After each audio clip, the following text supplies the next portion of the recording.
Assalamualaikum warahmatullahi wabarakatuh. Perkenalkan, saya Dwi Riani Dharma Sitianisik, Kepala Sekolah SMP Negeri 1 Karanglewas.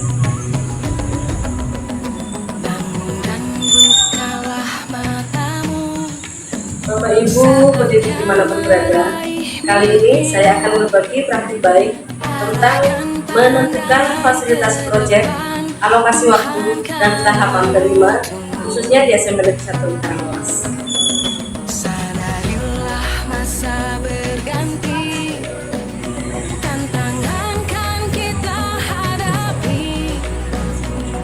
Bapak Ibu dimanapun berada, langkah-langkah penentuan tim fasilitas proyek, alokasi waktu, dan tahapan kelima telah kami laksanakan dengan langkah-langkah sebagai berikut. Silahkan saksikan tayangan-tayangan berikut.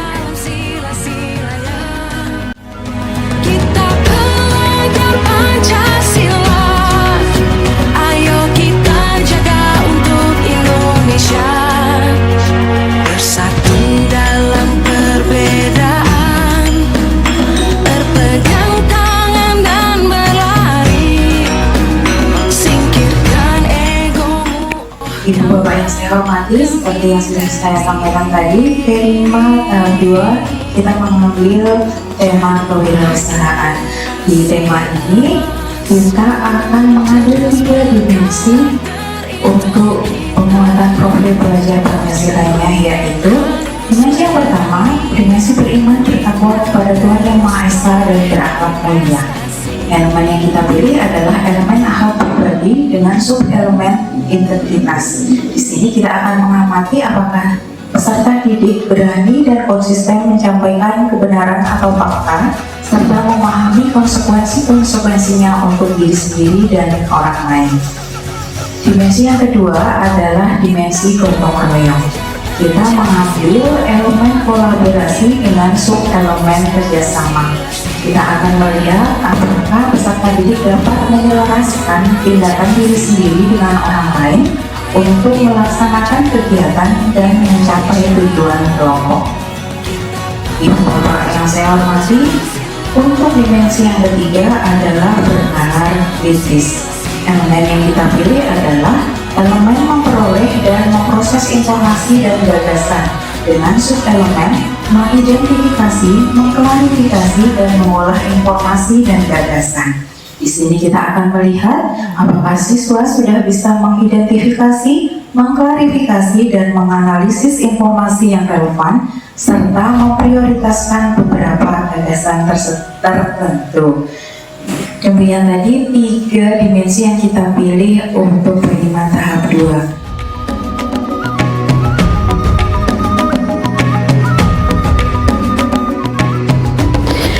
Bapak Ibu pendidik dimanapun berada, penentuan elemen dan tema P5 dilakukan bersama agar sesuai dengan kondisi lingkungan dan alam murid di wilayahnya.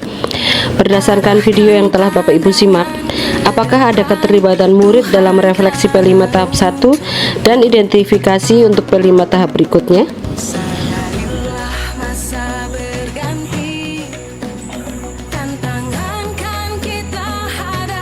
Bapak Ibu dimanapun berada, dari hasil identifikasi diputuskan untuk P5 tahap 2 mengambil elemen kewirausahaan dengan tema membangun jiwa entrepreneur.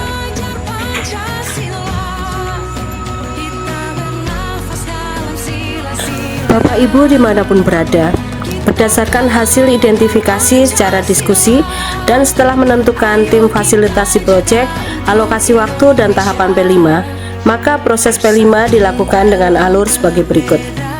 Peserta didik membawa bibit tanaman dari rumah masing-masing dan menanamnya secara berkelompok di lahan yang telah disediakan sekolah.